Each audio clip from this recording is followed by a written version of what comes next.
All right, guys. Sorry we're late. As you know, athletics is all about timing, and our timing is well out. That's why we never made it as athletes. Yeah. Tonight I'm joined by Athletics again, and we are here to discuss the fantastic racing, jumping, throwing that took place over the last 2 nights. So join us.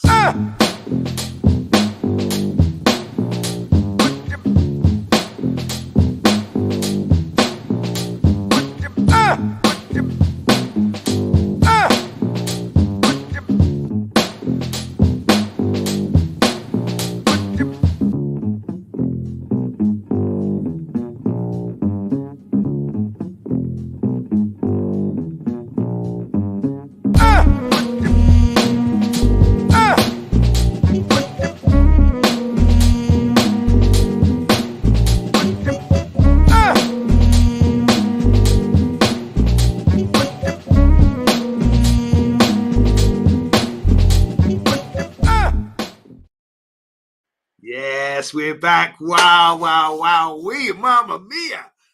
Fanfletics, boy. Today of all days, I needed you here. We've got so much to talk about, haven't we, boy?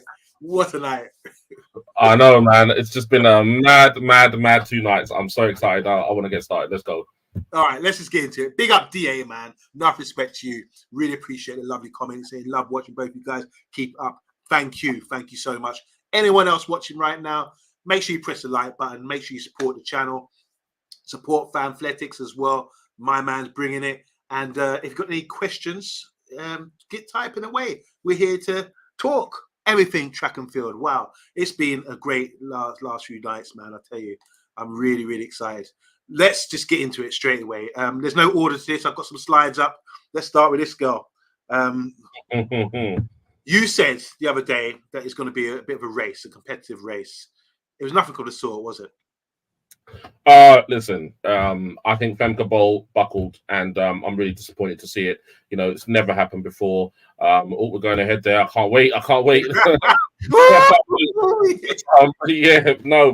Femke Bol, you know what? She's got a lot of years to go, and she's doing feats which no one else is doing at the moment, running the double, supporting her team with the mixed relay. You know, they wouldn't be where they are at the moment without her, and I really feel like she's got the weight of a nation on her shoulders.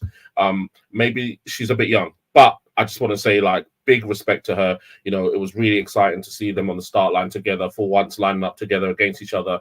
And I'm disappointed, but at the same time, you know, as an athletics fan, Sidney McLaughlin, wow.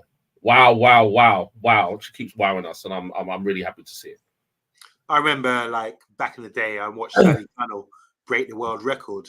And I think she ran something about 53 seconds at the time. And it was like, wow, that's a fantastic time, you know. But this girl, I mean, 50.34, I think she ran today. It's absolutely ridiculous. And I thought it'd be a competitive race, but there was nothing in it. I mean, as in, it was about competitive as in second and third. No one could touch this girl. She is supreme, head and shoulders above any other competitor on the hurdles. I want to say big up to We Do the Damn Thing. He's already come in and just said to go. Simple as that, which means the greatest of all times. And he's saying here, Sidney beats Femke Bol 7 days a week and twice on a Sunday. Wow. I'm just going to go through some slides because there's more to come. Oh, yeah, here we go. Here's the result. That's what I should have started with. I'm really surprised because Femke Bol's personal best is not 52.15. She's run 51, low 51s, hasn't she? So what went wrong for Femke today? Oh, well, I mean, Femke ran a 50.95, let's remember. Now she ran it at the Show de France, which is like obviously an altitude track. You know, there are a lot of asterisks around times that come from there, but she still ran a 59.5. And I think that really was the peak of her progression so far. That was where she is this year. Perhaps a few hundreds below that, but definitely around the 51 mark. And I think that today she just wasn't able to replicate. There's a lot of people saying things about the fact that she ran the mixed relay. She's got herself an Olympic gold medal already in the relay. So I don't think that put her off. I don't think that took away from her. I think that would have, if anything, given her a good warm-up for this race. I'm at a loss. I just think that there was pressure. I think that Sidney was not coming back to her the way that she felt she would be coming back to her based on the way they both run their races. And I think that increases lactic when you know you're not gaining on somebody, suddenly you're going backwards. And they say treading treacle, and it did feel like that today. But she hung on. There was a fast finish by Cockrell, obviously an amazing American competitor. She's been improving her times over the last year. Rochelle Clayton, who I definitely had nailed on for the bronze behind, Femke and Sidney. She was faltering a little bit towards the end, but that battle for second and third, it gave us something. Didn't give us what we wanted, but it gave us something. Okay, we do damn things saying here. I think seeing Sidney so far ahead at the 100-meter mark killed her spirit, no doubt about it. For me, I think what's really difficult with the hurdles, you have to focus on your stride pattern. And if you're in a race with someone, you can't change it. There was a point when I think Sidney went past her after about 200, 300, and you could see that it sort of took her out of her stride, and she wanted to increase her speed, but then obviously you don't want to mess up your hurdles. And it was really tough from then on. And she lost it going into, like as we do damn thing says here, going into the last 100. She was in a race for silver and bronze. She was completely out of it. I do think, let's just talk about the 400 meters. You think Bowl can run a good 400? She ran a good 4 indoors. What do you reckon Sidney can do? Because these girls, we're going to bring up the 400 semi-finals as well. But what do you think Sidney can do? Because do you think one day she's going to revert back to the flat 4? Well, we do the damn thing, and myself have been having a great debate about these two over the last week or so. It's heightened over the last week or so, and we've been having that conversation. And he thinks that Sydney's gonna, now that she's got the world record in the Olympic final, she'll go on to the Diamond League. We're hoping and see what she can do there. But I don't even know if she can even qualify at this point. But I know that she wants to put out a few more races with that world record form that she's in at the moment. I do think that she can probably run a 40.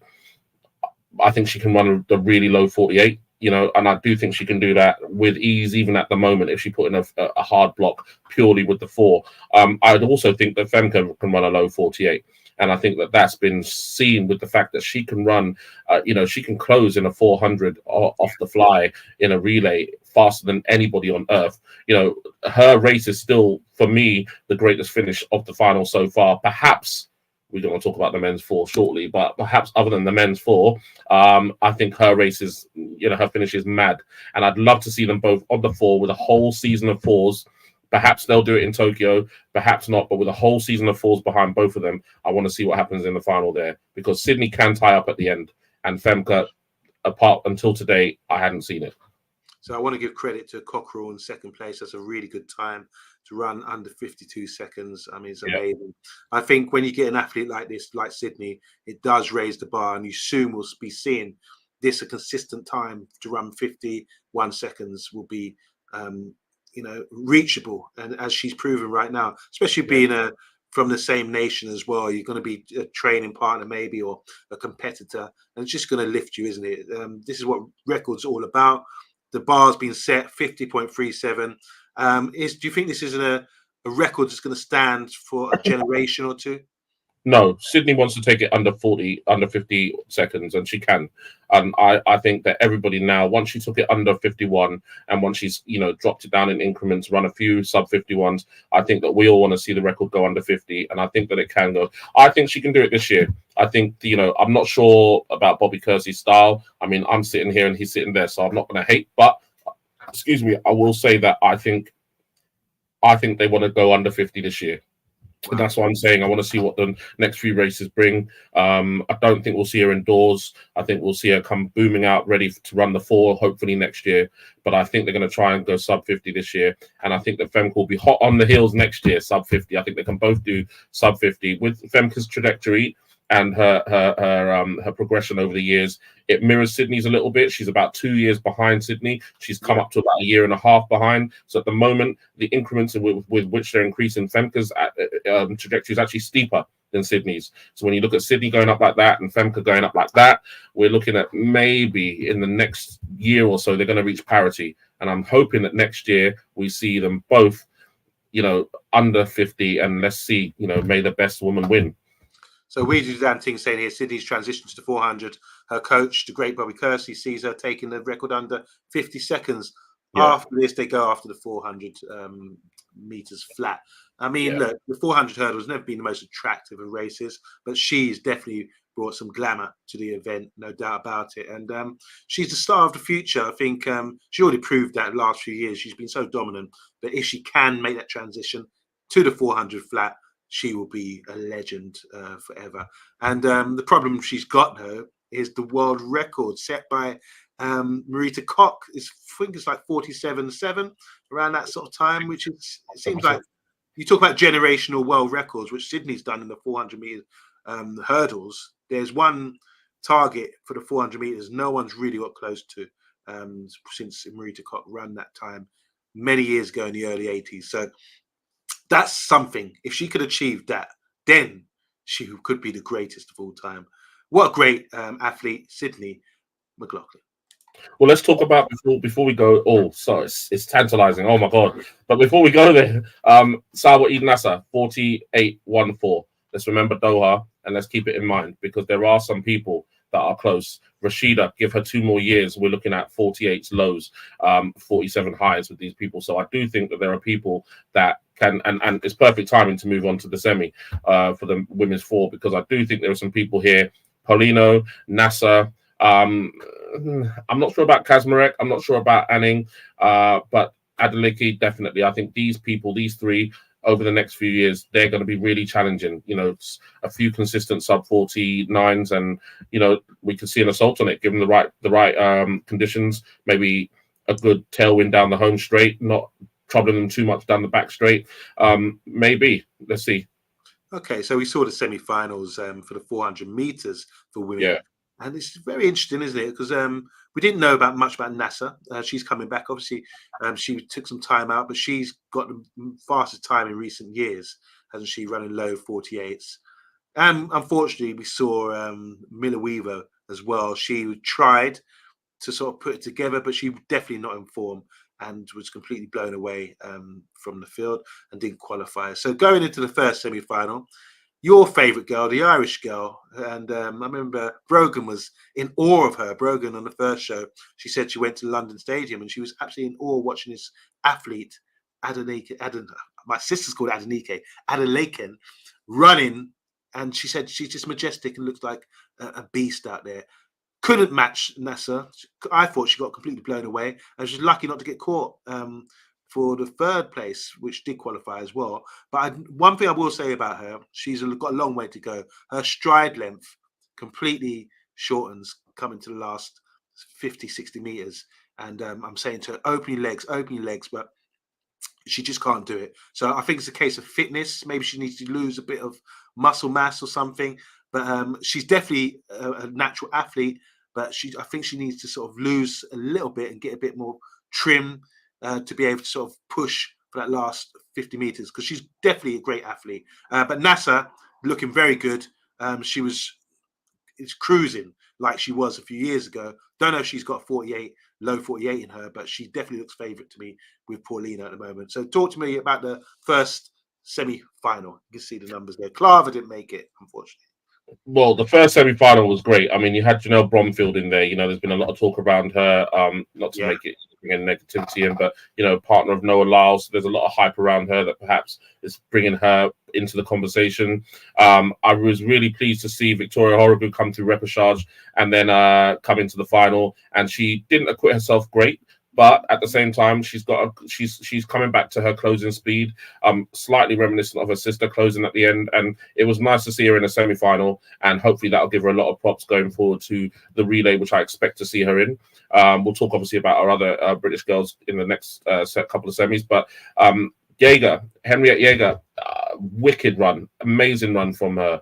I know she's run a little bit faster than that in the past, but it was a really good finish from her to take out Lika Clava, who's been in that conversation for the last few years. Now, Clava runs alongside Bowl in training, and she's improved, and she's gone sub 50 recently. So I think at the London Diamond League, if I'm not incorrect, but yeah, she's improved greatly. So I was surprised, but then Jaeger ran really well, and I do think that it was a tough heat. I mean, they were all tough heats, but I think this one in particular, with Adeleke and with Nasser so far ahead of the rest, and with Clava, you know, I did think she would do better than that. But again, Femke Bol and Nika Klaver on the relay, the Netherlands really do have a rich, crop of athletes at the moment. So, or female ones in particular. So yeah, but Adeleke, just to say, I do think that she managed. I'm disappointed with her run. I think that she didn't have enough juice for the end, and I honestly feel like she should have had a little bit more. She didn't look like she was easing off. She looked like she was tired. She looked like her stride length was shortening. She looked like her shoulders are going back, and it didn't look like the impressive Adeleke that we've seen. With that being said, that was just a semi-final. She came second. She qualified.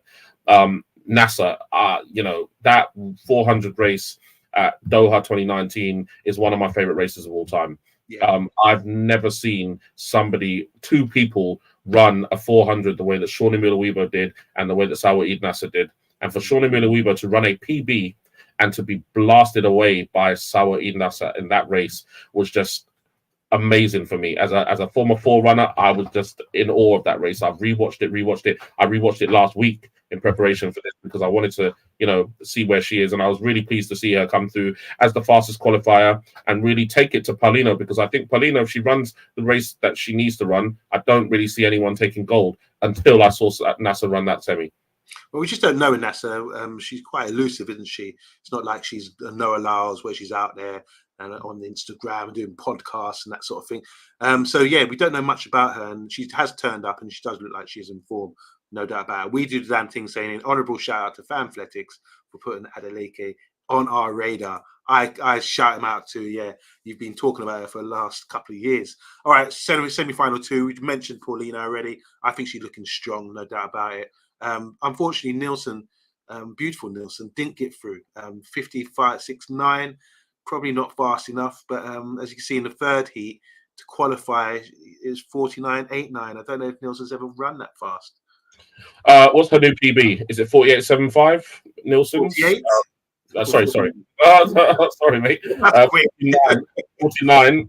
Nielsen's new PB, and she just ran that at the London Diamond League again, I think. But I do think with her looking so disappointed at the end of that race, I was a bit. I get it. She's an athlete. She wants to do well. She wants to qualify. She wants to win. But I don't honestly feel like she should have expected to come out of that semi-final. With Paulino and with Price, the way that Price ran the 48 recently, I don't think that Nielsen was coming through that. I think Alexis Holmes and her are probably kind of level with their style, but Alexis Holmes is a stronger finisher. We saw her, put Femke Bol on the floor when she came passing past her. So we know that Alexis Holmes is a good finisher. We know that she got into the US team with that strong finish as well. I think Nielsen should be proud to get to an Olympic semi-final with a new PB just a few weeks before. And I think that she's looking really strong for our relay. She's got herself an Olympic bronze medal already. So I don't think that she should be upset. She came third, and I think she should have expected third. Perhaps not in the order that it came, but I think that she did well. I think, you're right. The British girls are looking good through relay so far. We did that thing saying, I think if Nasser can run 48.3 or 48.2, she can claim gold. However, I have Paulino just clinching it at the moment. And obviously, it's going to be another exciting race, those two. In the third final, I don't see a winner here, but Kazmarek, she's been in fantastic form this season, hasn't she? Yeah. Kazmarek's been doing really well. I was really excited to see how she would run against Amber Anning, because I do think that Amber Anning is one of those runners who's up and coming and who's starting to lay down her plateau. And her plateau, I think, is a low 49. And I think that running those times consistently, she's run a PB 49.47 there. I think when she starts to dip down under 49.50 consistently, I think that she's going to put herself in that conversation. Maybe not for the gold immediately, but she's European, so there are titles to be had to send you on your way. That gets you funding, that gets you sponsorship, that gets you clout, that gets you a name. And I do think that with those two being the top level, the top level European finishers above Adeleke or ahead of Adeleke, I think that it bodes really well for European sprinting as well. I was really excited to see Charlotte Williams as well come through for the third spot. She looked good. Yeah, she finished really well. She's obviously run a sub 10, a sub 50 there again, and that's becoming normal for her now. And I'm really excited to see her in that final. She's been somebody who's been, doing a Talu over the last few years, and it's nice to see her at least maintain that form, at least behind all these women that are running so well. If we think back to, a decade ago, Christina Horogu, one of my heroes, but she was dipping below 50 seconds barely to take championship medals. And these people now are saying, well, 49 is the new 50. And I'm really excited to see that. Kaczmarek, it's about racing, isn't it? I mean, Annin's only just off the record now, she the British record. Yeah. But yeah, Kaczmarek, talking about her, she's done well this season. Could she get a medal? The thing about it is, I was just about to sit, but you know what? No. I want to address this now. We have got 3 strong Europeans here that are basically ranked 3rd, 4th, and 5th in this, going into the final. And I think personally that it's a European medal. I don't think we're going to get gold or silver. I think those 2 are nailed on. As long as Nasser runs what she should do and Paulina doesn't die in the home straight, because she does die in the home straight a little. She just manages to die so far ahead of everyone else that she makes it to the line, and that's putting everything out there. But I do think that it's a European bronze. I don't think Holmes, I don't think Sada Williams is going to take it over Anning or Kaczmarek. I do hope though that it's Adeleki's bronze. And, Henriette Jaeger as well, let's not count her out, because she's been finishing faster and faster, putting herself into those conversations, forcing herself into it over just the last 2 years, really. So, it's going to be so exciting. I'm really looking forward to this. This is the race that I'm looking forward to, probably at the stage we're at now, more than anything else. So gold, silver, bronze, I'm actually going to go with Nasser, Paulino, and Holmes. I know it's an easy pick. You said what? You said Holmes? Yeah. Oh, okay. I think Holmes will do it. I just feel like with Adeleke, she's not going to medal for me. Kaczmarek, looks good. She's running like mid 49s, but I just think the American girls, as I mentioned to you earlier, we're not going to talk about that. But I think American athletes are going to do it again. That's all I can say. Sorry, go ahead. No, just give me a gold, silver, and bronze. I was just going to say Nasser and Paulino, gold and silver for me. Bronze, I do think that it's a toss-up, and I think the toss-up is between... and you see, Kaczmarek beat Adeleke at the Europeans, and that was a tough little final 60-70 meters, but that wasn't where they were peaking for. I don't think Adeleke was peaking for the Europeans. I think Kaczmarek might have been, because that was the title that she was looking to take this year. I don't think that Adeleke was peaking for the Europeans. And therefore, I'm hoping with the time that she's just run that maybe, possibly, she can go for that bronze. But I do think if Adeleke and Kaczmarek are drawn next to each other and they get caught up running against each other, I think Amber Anning will take the bronze. Well, we did a damn thing. It agrees with you, but he says it's wishful thinking that Anning will come for. He does a lot of that. I'm really surprised. I think it's great to see the British athletes doing that, and Anning looking fantastic. Just moving on. Let's go on to some more events. No, not yet. Let's do this. This is yesterday. Right. This is a crazy race, wasn't it? I think for me, we talked about this. I clipped a few things from the other day. We did say, you called it about the finish. You can find that on social media with Fanathletics calling the finish, last 50 meters. And what a fantastic race. No criticism from me for Hudson Smith. He ran the perfect race. It's just unfortunate that this guy, who used to be a hurdler, has dropped his times drastically. And the finish, oh my gosh, it's really fun. I want to see a front view of him running the last 100 meters and make a meme out of it or something, because it's like being chased by the police or by one of these rioters or whatever. He is giving it everything. His stride length was amazing. He pulled it through. And I mean, for me, to get 2 guys under 43.50, cheese on bread. What a race. Listen, this race was one of the greatest 400-meter races, I think, ever. And I don't think that it's just the winner. I think it's second. I think it's third. I think it's fourth. Dream Richards ran a national record. That's the fastest we've seen Dream Richards. You can't talk on Dream Richards. That's my guy, man. Okay, you talk on it. You speak on him. Speak on it. I will. I will tell you. I called Sam Makonga and I called Paul. Yeah, you did. Because they both James as well. I did. Let me just say this. I never saw Dream Richards running that sort of that time. He went out there. He was in lane 9. I think it's lane 9. He just went out and kicked. He was like a 200 meters and held on as much as he could. I love the guy. I think he's a fantastic athlete. And to see him go under, he's one of the top guys now to go under 20 seconds for the 200 and to go under 44 seconds for the 400. Yeah. What a great athlete. He thoroughly deserves it. He's my favorite athlete. at this time for the last 5-10 years. I'm so pleased to see him run that time. Just unfortunately, he's just missed out on the medal, but he took it out there. And I follow him. I think he's just like, for me, it's so inspiring. Such a nice guy, believes in God, always in great condition, great running style. What an athlete. And Trinidad should be proud of this guy. Sidney, was it? He's run about 44.04 or something like that. I think that was the previous record, or one of the fastest times. But yeah, salute to Dream Richards, man. What a run from him. Over to you, the others. I back you on that 100%. And all I can say is that, this is the thing about athletics. Samakonga took that bronze medal and he ran like a beast, and I was so happy to see it. But to see Dream Richards lose that medal at the last second was heartbreaking, because as an athletics fan, we've watched Dream Richards over the last 7, 8, 9 years come out to World Indoors, World Indoors, World Outdoors. We've seen him running the Commonwealth. We've seen him running in the Olympics. We've seen this guy run time after time. Collegiate as well. Yeah, and the thing is, his career is long. His career is long and it's deep. And I think this was one of those moments. And I'm going to take you back to the Rio 2016 Olympics men's 100 meter. Was it the 200 meter final? Where my favorite runner was in Dream Richards' place. He was in his last Olympics, and he was coming down the home straight, and he was just battling.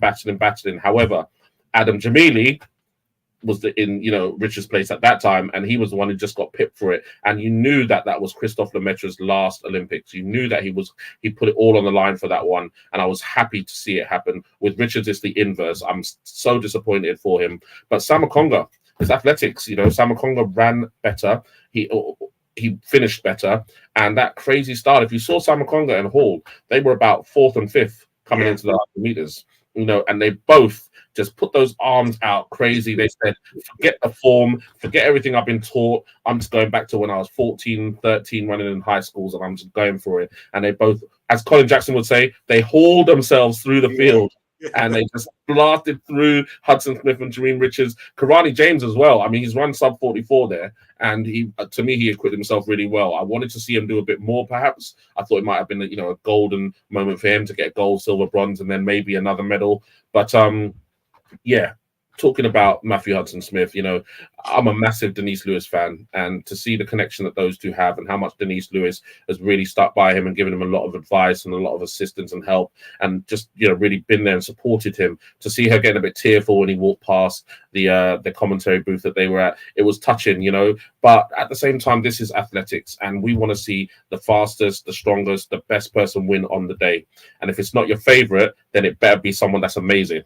And to see Quincy Hall just do what he's done time and time again this year, US trials, he's done it in the semi-final, he's done it in Diamond Leagues, he's done this time and time again.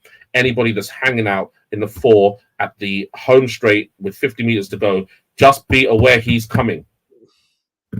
Choo-choo, and he's on his way, yeah. I imagine you can hear him breathing down your neck. The way he's like so raggedy, he's probably making a lot of noise,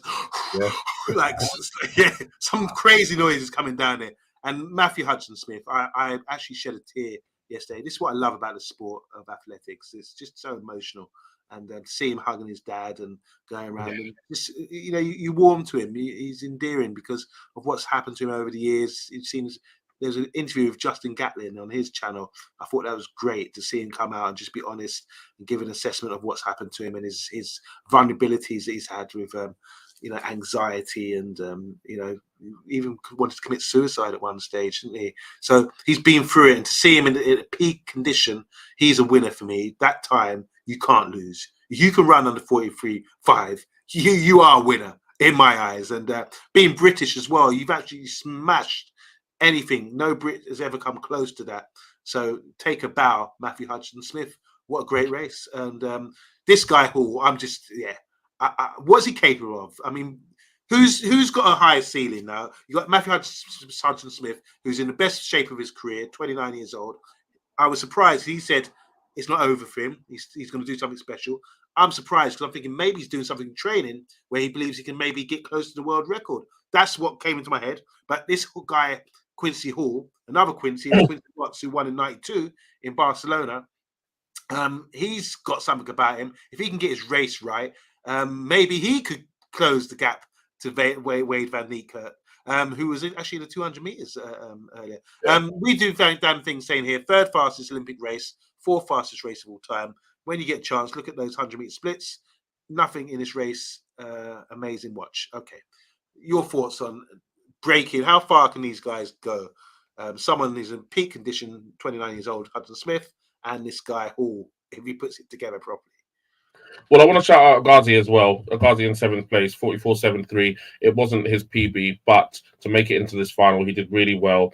I think with the people like Michael Norman, Karani James, these are former champions, former world champion Michael Norman, former Olympic champion, silver and bronze Karani James, Jareen Richards, former world indoor champion. We're looking at people now who are on the way out of their careers.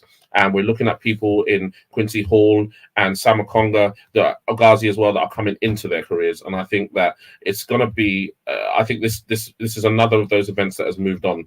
And I think although the Michael Johnson's amazing record stood for a long time, when Wade van Niekerk broke it, he took it down quite a lot, by quite a chunk.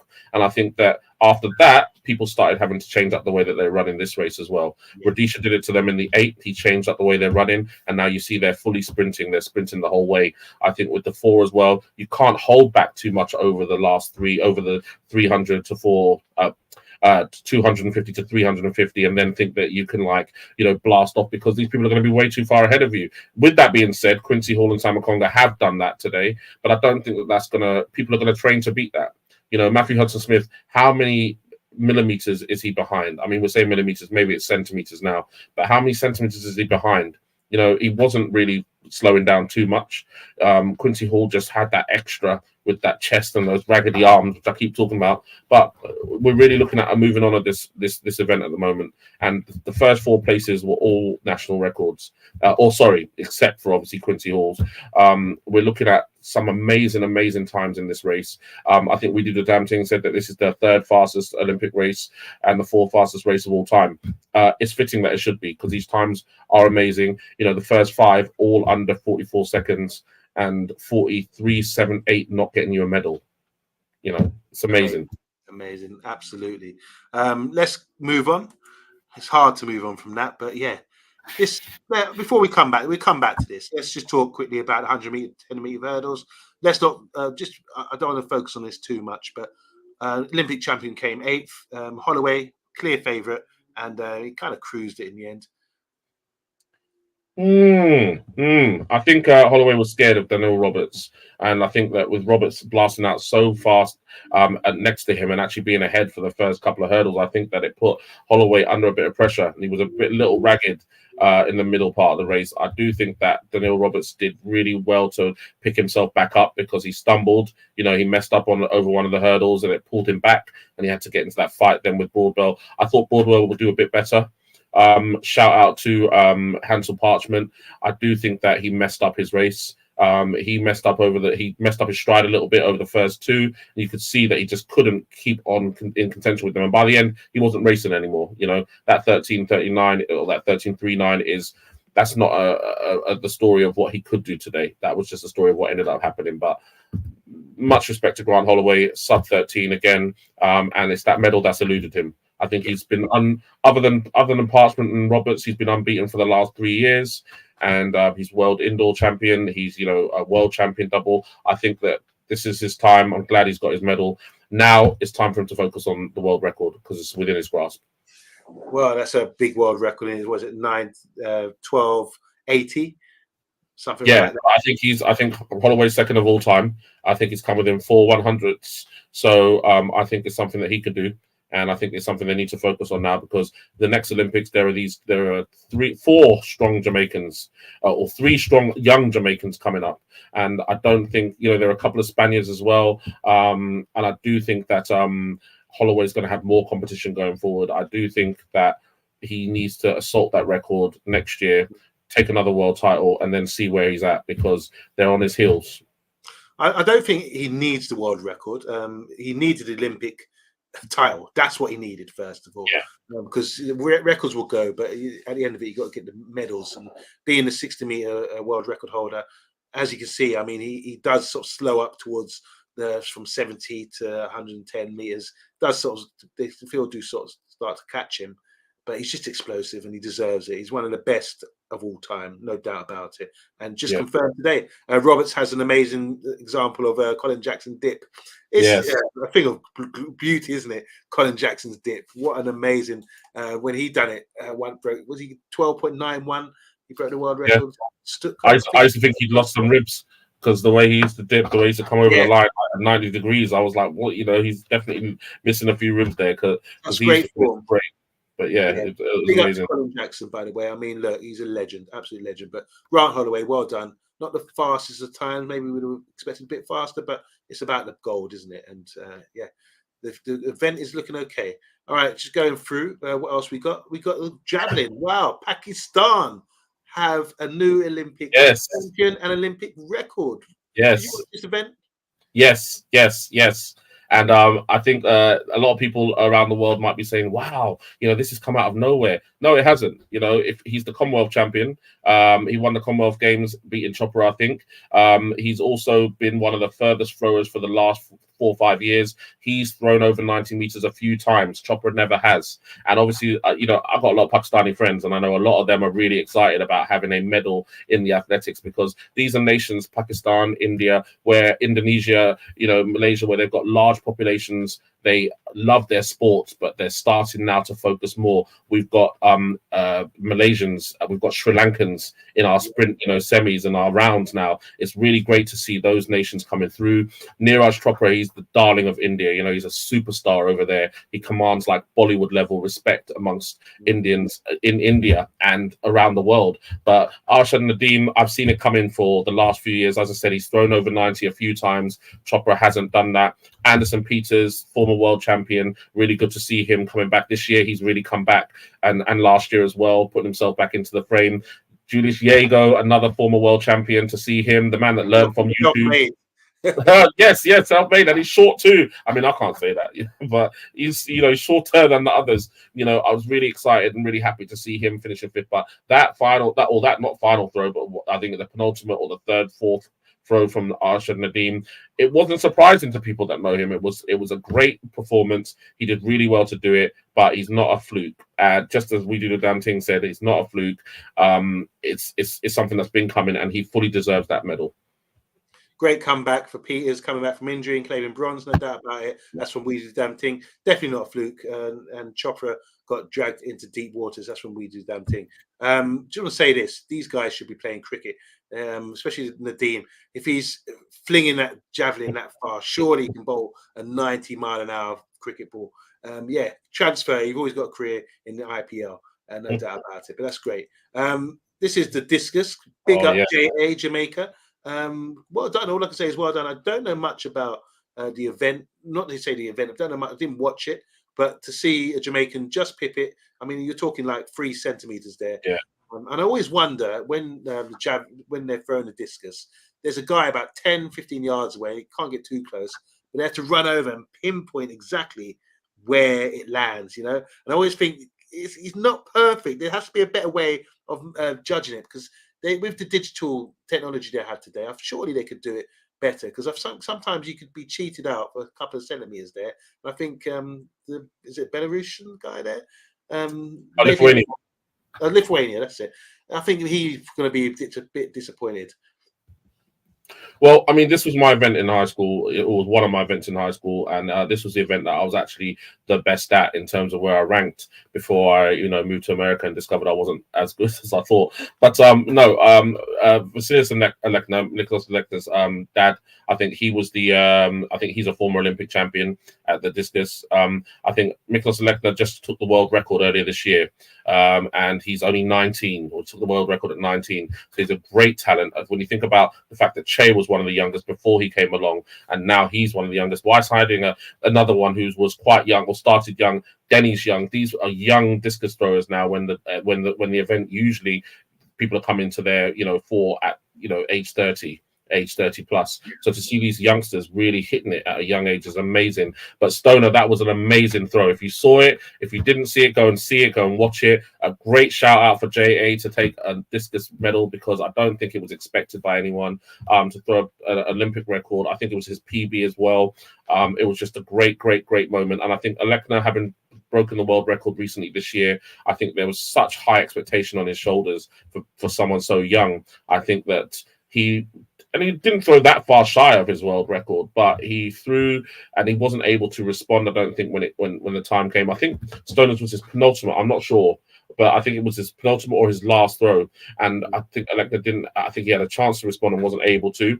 But it was an amazing competition. I was just switching back. There's just so much going on. I was switching over to different channels, different time periods. I've got my TV paused with this on that and that on this time, because I want to be able to go back and watch this and go back and watch that. I had the Men 400 pause for about 10 hours because I needed to keep rewatching it. So, all right, let's move on.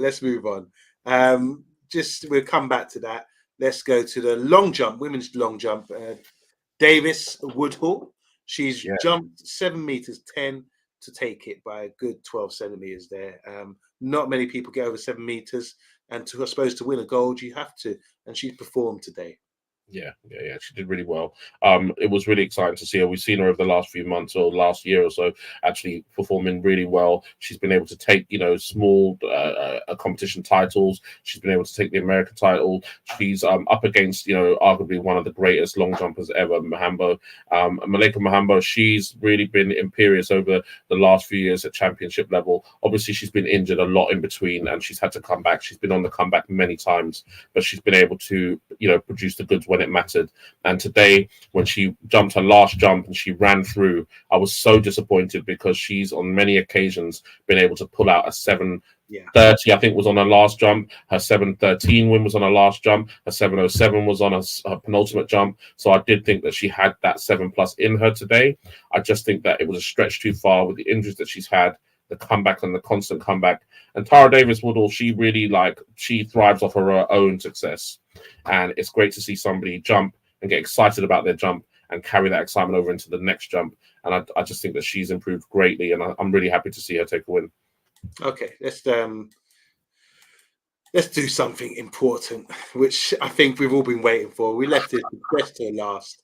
Wow, you called Tebogo to win the gold. You certainly did. I didn't. I didn't see it coming. But then I didn't anticipate that Noah Lyles would be running 1970.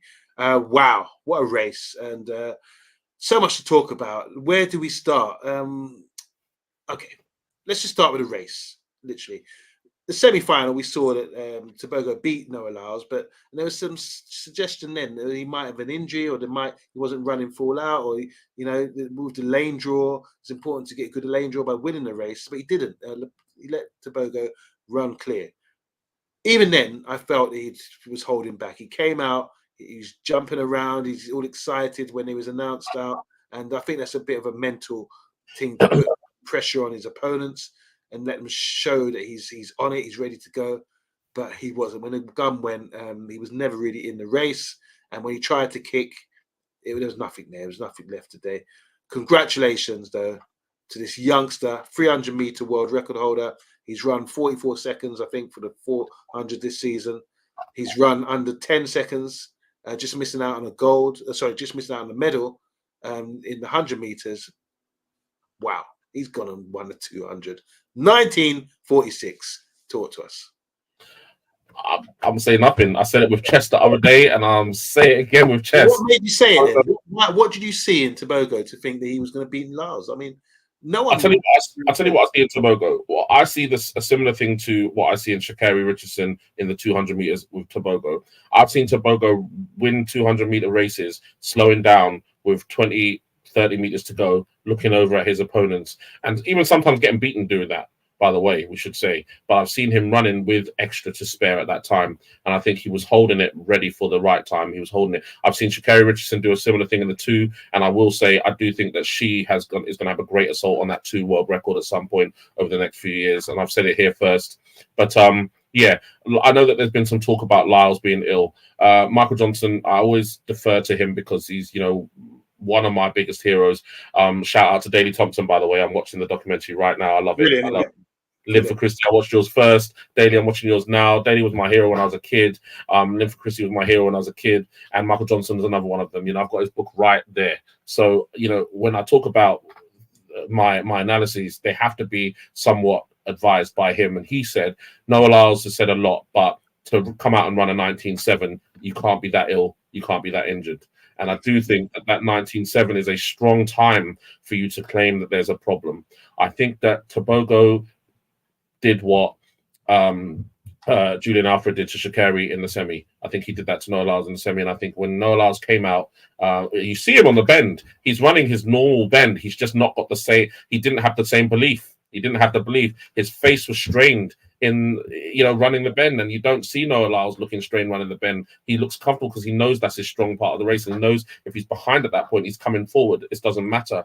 I think the only person that that's been running to their, you know, honest potential for the whole year so far is Kenny Bednarek, and don't really watch him that much, don't really have much cause to get excited around him, but he's been fully consistent running that 19.62. He's run 19.6, 19.7, 19.8, you know, consistently, and I think that he acquitted himself perfectly in this race, and he deserved that silver medal. Arian Knighton, I think he did well. I think, again, with Knighton, Lyles, I think both of them expected to be better off the bend, and I think both of them struggled with the position that they found themselves in when they were in the straight, and they both struggled to maintain. I do think, as well, Ogando, he's been coming and coming and coming over the last few years.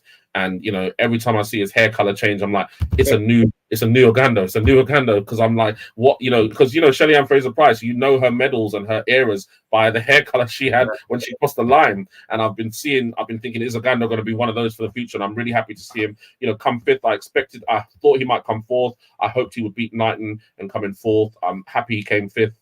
Shout out to the three African teams in the bottom, or the two African teams in 6th, 7th, and 8th. This year, Zambia, Zimbabwe, Liberia, we're seeing Nigeria in the men's 400 final. We're seeing the resurgence of African teams, and I like that because this is a truly global sport. There were 48 different nations won medals up to 3 days ago, and I think that this is great to have, you know, 3 different African runners in the fight, 4 different African runners in the final, 1 winning it, 2 from Zimbabwe. You know, like, this is amazing. We're in the men's 200-meter final, and yeah, you had 3 Americans, and they came 2nd, 3rd, and 4th. And I'm holding back, as you can hear, because Tebogo, I called it from last year. You know, I said this man is going to take the 200-meter Olympic title, and I'm just so happy. I'm so happy. You know, his mother died a few months ago, and you know, he ran with that. You know, he ran with that on his shoulders and in his heart. And I think when he came across that line and he slapped his chest, he said, I was letting you guys know with my actions. In case you didn't know, I'm here. And I'm really, really pleased, really, really proud of him. It was an amazing race. He acquitted himself perfectly. He ran a PB again. And I just think that, yeah, it couldn't have gone better in terms of the 2 for me. I'm sad that there's some talk around Noah Lyles. You know, sometimes as a fan, you want them to just go quietly, you know, off into the night, and you don't want them. Do you think him letting them? He could have just walked out. Surely, I mean, it's just like you said. Michael Johnson said he ran a 19.7. If he would have won, maybe he would have been doing a lap of honor. But to collapse like that, I think it's a bit of showmanship. To sort of get a bit of sympathy. I think he feels a bit embarrassed by what happened because he's put himself, you know, on a pedestal. And he's put himself out there to be shot down. And now that he has lost, I think a lot of people will be rooting and cheering that he lost. I know there's, if you look on the social media and Twitter, quite brutal out there. A lot of people don't like him because he's put himself out there and he has to take defeat well. But I do think I was disappointed that he actually let himself get wheeled out like that. He could have just walked off and been cool about it. Here we got the damn thing saying, reported that Lyles claimed to have tested positive for COVID. However, there's a clear sign of shame. Tebogo had his number and won it while beating his chest across the line. We do damn thing. What a thing. What a thing. Hey, big up to Super Nick. How you doing, Super Nick? Lovely to see you. Noah lied. Look at the big eyes as well. And hello, guy. Yes, Super Nick. How you doing? Super Nick, she watched the show the other day and gave a nice little analysis at the end. Appreciate that. Yeah. which you didn't reply to, Fanfletics. I did ask you to reply, and you haven't done yet, so you can still reply to her. Here we go. So, what do you think, Super Nick? What's your thoughts on the race? And we've gone through the other races. We're on the 200 now. How do you see things regarding Noah Lyles? I'm just going to fling this up. It's something else. I don't know if you can see this. Two stories here. This is Noah Lyles on his Instagram. He's saying, Tebogo, congratulations.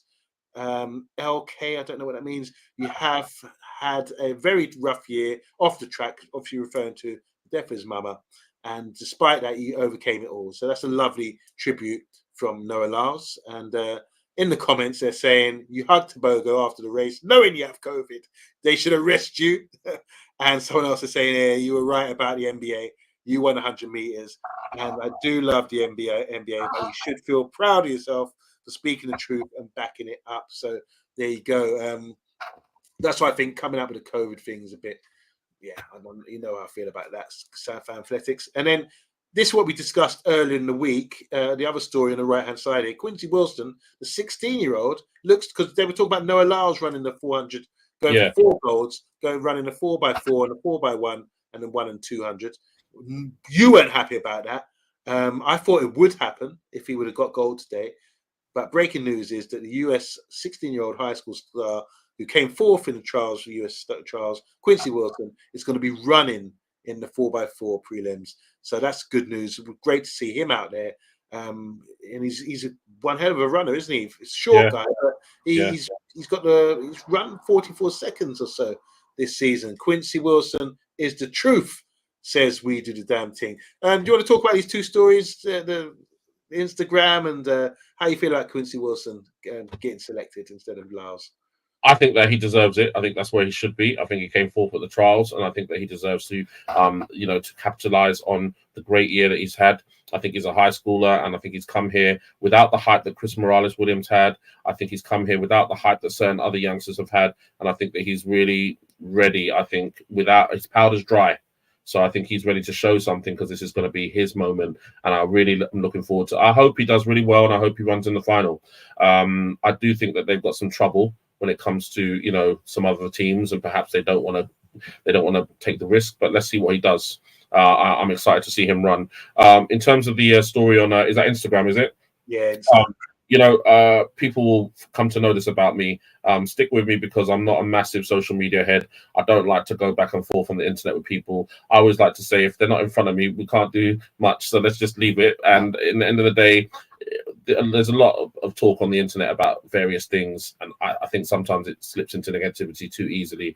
For Noah Lyles, he said a smart thing, and he said what a lot of athletics fans believe, which is, when America talks about they're the king of the world, well, come to a track where you're fighting against everybody else in the world before you say it. I agree with that fully. He got a lot of hate, a lot of stick for it, and I support him on that.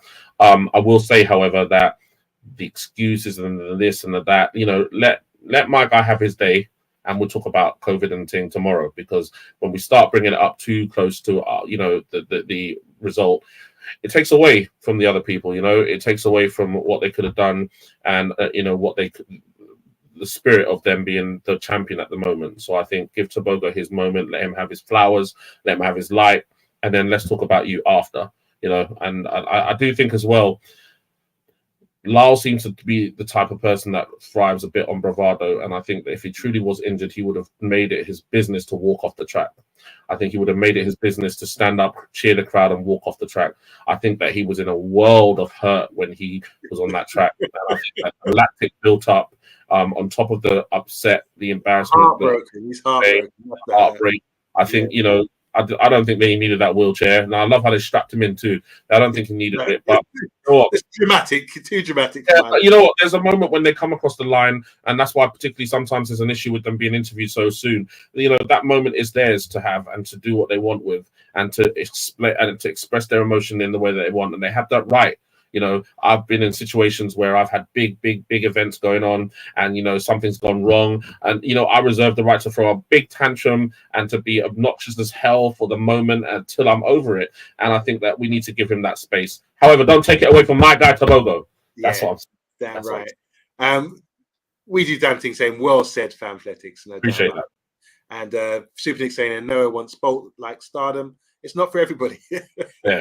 Maybe it's for Tebogo. I think he look really like us once again. This sport gets you very emotional, and I really did feel for him. Joy that he's won the race, and then that image he put up with the shoe with his mother's date, 1980, makes me feel old. Wow. Oh, don't. yeah, exactly. But yeah, it makes you emotional. This games, I like most games, it makes you feel for the athletes, whether you win, lose, whether the joys, the despair. I mean, thinking back to the steeplechase, I didn't put that up, but I haven't got. Oh yeah. But the guy, the Ethiopian, landing on, almost crippling himself, trying to push to jump over the the hurdle. It's really, really tough sport. And when you work so hard throughout the winter and work hard and aim for one specific day and it doesn't happen, you can see how much it means to these guys. I love athletics, and you obviously, if you're made like they like fan athletics, love it too. What a sport! What a sport! One of the greatest moments. Tebogo, one of the great moments on the track at this games. There's so many. There's more to come. I imagine there's more to come. I can't pick one just yet. There's been some great highlights for me, and we will go through them. So just to clarify, guys, what we've gone through today. If just fling this up again. So let's start from the beginning. We started with this, obviously. Don't know what your thoughts are, Super Nick, whether you saw the new world record. It was, we thought it would be competitive. It wasn't, ain't it right? And there she is, the machine. And obviously, we touched on this. What a race this was yesterday. Heartbroken, but also joyful because you've become the fifth fastest man and you're British. And then Quincy Hall is just outrageous. And, just as we discussed that one just now, just touch on that briefly, Fanfletics. On the 110 hurdles or back on Quincy Hall? 110 hurdles, yeah. Just to clarify, would you have a quick summary of all? Yeah. So obviously we went through the hurdles as well. It's a great result for Holloway. I will take you up on your comment, or pull you up on your comment about he doesn't need the record. I think he does. I think he does need it now. I think he's done everything that he can do in the sport other than get that record. And I think until today, he needed the Olympic title. Now he's got it and he's in form. I think now he needs to go for that record because it's there. And he just needs to carry on through those latter stages. He needs to be pushed by these strong Jamaicans that are coming through, these strong Spanish. He needs to be pushed by them, And I want to say, a bit of a shout down to British athletics in terms of where our hurdles are at the moment. Come on, guys, because we've got a pedigree in this. You're letting Colin down. You're letting Colin down. Okay, Colin put a legacy forward for you guys. Where's the Will Sharman? Where's the Andy Turner? Where's all the people that Tony Jarrett? Tony Jarrett. Where are the people that are going to be fighting for those medals, fighting for those? Talia Jory is a wicked hurdler, but we need to clean stuff up. We need to clean it up because don't talk about cleaning up because you said you've been watching the Daley Thompson documentary. Have you seen here clattering hurdles? Wow. You know what though? Daley Thompson will clatter every single hurdle. He'll clatter every hurdle and he'll still take the title. So if he can clatter every hurdle and still finish ahead of everyone in whatever your event is, then I'm happy for you. But I do recommend, like you said there, I recommend everyone watch that documentary on Daley Thompson. I mean, look, seeing him take on the hurdles, clattering them, he's and then finally after a few years he's able to sort of almost perfect it and get good time. So Daley Thompson once again but you know what though, just to cut you off, my favorite hurdler, David Oliver, he won the world championship clattering hurdles. So if you're big enough. Greg Foster as well is another one who's just clattered them and just power, pure power. David Oliver was built like a Greek god, wasn't he? He's a massive guy, bigger than that. Just going back to the semi-final, it's going to be a great race, Super Nick. We've got the 400 meters. We picked NASA, Paulino, and then I think we went for Annin to come third. But these were the semi-final times. It's going to be a great race. Don't forget to have a look at that. Do you want to shout out as well? I missed this comment here from We Did the Damn Thing. It was like seeing Tebogo beating his chest. That's what brought him a world of pain. And I want to say hi to my brother, Aziko Kahinde. He was on the show the other day. Can't believe you thought Bolt's record was under threat. He's laughing at me. I said we're having a discussion. See, this is people hit a man when he's down. Look, all I said was this. I said, if Noah Lyles is now, you break up the 200. Noah Lyles is now running 9.79. If he can, he's capable because if you look at his 9.32 or 9.31, whatever he ran, his second 100 meters was faster than Bolt. So he's more than capable of doing it. Just because he didn't do it today, you never know what will happen in the future. Like you're saying, I'm looking forward to the Diamond League after the Olympics because I think certain people have a few things to prove. So Zico, don't try it. Don't try it. Here we got Parchment declines. This is a tale of managing track duties with external obligations to be with sponsorship and ambassadorial roles. We're talking about 110 hurdles there. He came last, isn't that right, Super Nick? And that's a great shout. Do you want to add to this? I didn't know about all this outside activity from Parchment. Is that true? I mean, listen, there's a lot that goes on along these around these smaller nations, and when I say smaller nations, I mean nations with fewer ambassadors. You know, when you have certain people, they have a lot to do. Shelly-Ann Fraser-Pryce has to get up in the morning before she can even go to shower. She's already got 8 things she has to post about. You know, and she's one of the lower key ones. I think Hansel Parchment, with his Olympic title, he had a lot of respect from the country. And to shout Omar McLeod as well, they pick nations and the public. They pick certain people that they want, that they see something in, and they use those people as a pet. They put them on a pedestal. And I think Parchment himself, personally, I don't think that there was enough time being given to him to actually train and to actually find his form again. You know, he's got 3 teammates who are potentially faster than him at the moment. And he was the Olympic reigning champion until today. So I definitely think that there should be more time, more effort put into actually train, because he hasn't won that many. He doesn't win every time. You know, Parchment doesn't win all the time. His form is poor a lot of the time. It's just that his speed and his ability to clear hurdles with speed and to not and to come up on top of them, but yet to get his leg over them, which a lot of races. Grant Holloway has a problem with that. He has a problem with coming up on them too close and hitting them and getting pulled back. Parchment does the second half of the race better than anybody other than maybe Colin Jackson at his best, but it's that first half. He's a big guy getting himself going, and he needs some sprint. To me, he needs a bit of sprint training. You know something, when you're talking about this is a great comment here from Super Nick, and she's also saying here, he became a bit of a poster boy for everything with his feet planted firmly on the ground. You forget what's important. I do think, like, this is the pinnacle. Once you win the Olympics, you could just relax. Marvin Hagler, a great boxer, once said, it's hard to get out of bed when you're wearing silk pajamas.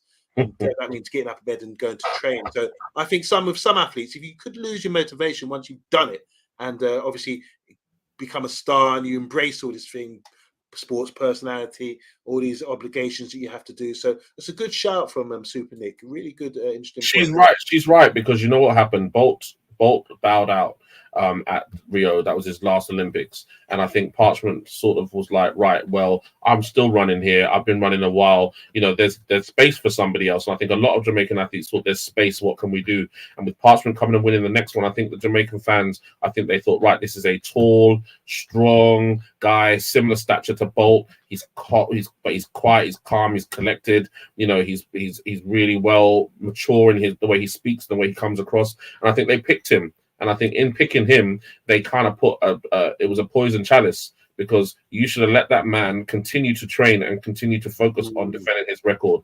And I haven't seen him look like he's ready to defend his record much over the last 3 years. Yeah, it's very true. We do damn thing saying, I thought the same thing, referring to Zico. It was a bold statement. I certainly did make a bold statement. If records have to go at some point, and he's come close. 19.3 is a top time. I'm gonna tell you this. I think that there's a lot to be said for running a different distance to improve your prime distance.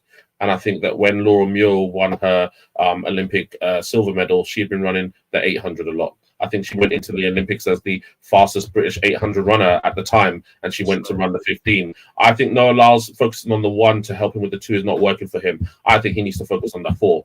I think you put Noah Lyles, take him out of the 1. Now he's got the Olympic title. Maybe it's done, one and done for him now. Take him out of the 1, put him onto the 4 a bit more, let him run some more 4s. And then, as Usain Bolt used to do when he was training for the 2, let him run a few 4s early season and hone that end of the race a bit better, because he does that better than most people, but clearly not better than everyone.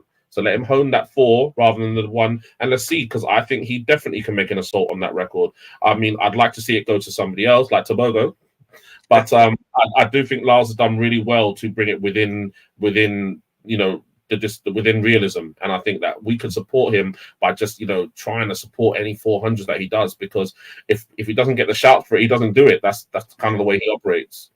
Well, no one really wants to do a 400. I mean, that is a gut-wrenching race, as we saw with Quincy Hall's face coming down the last 100. It shows how difficult that race is. All right, Super Nick saying here, since the last Olympics, the hurdles has evolved. We talked about the javelin, new Olympic record, and a new champion for Pakistan and India in second. Come a long way. That's a great throw from him there. And the discus, once again, JA, a couple of days after Independence Day. Never thought we thought we'd get medals for the women's sprints and that sort of thing. But with the discus, Olympic record, again, these games are smashing it. And obviously with Noah Lyles with COVID now, apparently. Looks like Quincy Wilson will be running the 400-meter relay, the 16-year-old.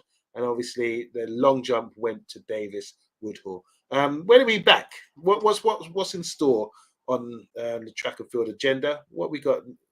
Big events coming up, relays. We got the relay. We got the sprint relay finals tomorrow, haven't we?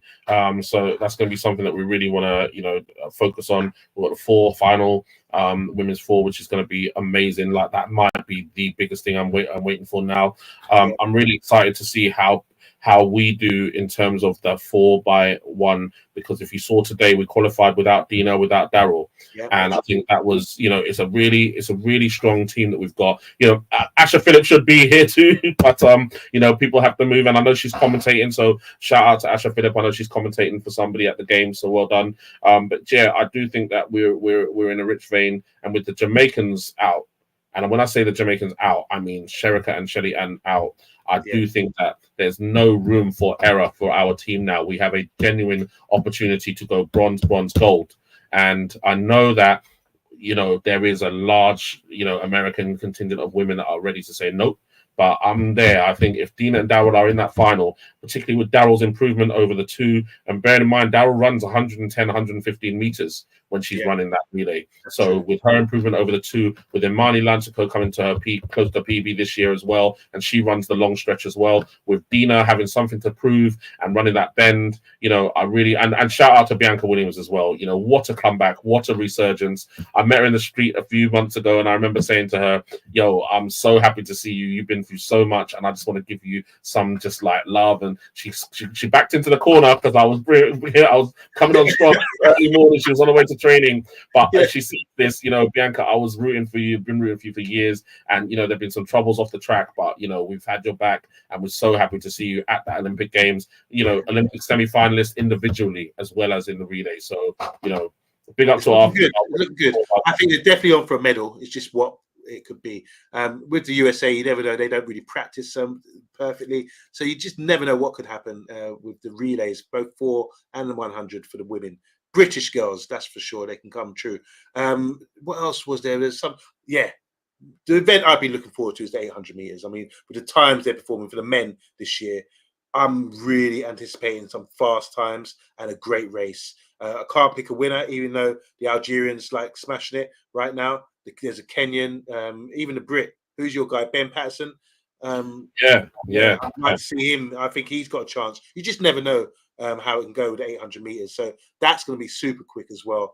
And so much to look forward to. So don't forget, tune in with the track and field agenda. No doubt about it. I want to say a big shout out to Super Nick. Thank you for supporting this girl here. I'll tell you something, Fanfletics. This girl here is a knowledge on all sports. Absolute wifey material. I mean, imagine marrying someone that you sit down with the missus over dinner and say, what do you think about the athletics today? And go in there. She's really intelligent girl. Enough respect due to you. And obviously, big up to our man. We do the damn ting. Ting, ting, ting. And it's no Jamaican, no relay final, no doubt about it. We do the damn thing. When you coming on the show, man, come on, can't leave it this late. Big up to my brother, my big brother, Zico, trying to test me because I said something quite bold about the world record. And who else do we have in the house? DA says something really lovely here. It says, love watching both you guys, 100% keep it up. Yeah, we will. Athletics is going to blow up very soon. And we will keep this channel going. and supports. Yeah, and you support Man United as well. Perfect. And you know what? And she loves good music as well. She flopped. Yeah, well, you're an Arsenal man, so yeah, never mind. All right, guys, don't forget we'll be back. Make sure you like and subscribe. Tell some people about Track and Field Agenda. Tell people about Fanfletics. You know, let's spread the word, and we're giving our best out there. We're trying to give a good review, and I think we're doing all right so far. And we will continue this. It won't be as regular, but we'll continue this going forward, no doubt about it. Guys, thank you so much. Here's the highlight of the show. Once again, it's the outro. It's the intro and outro, but it's the best beats in any podcast. Let's do it. Good night.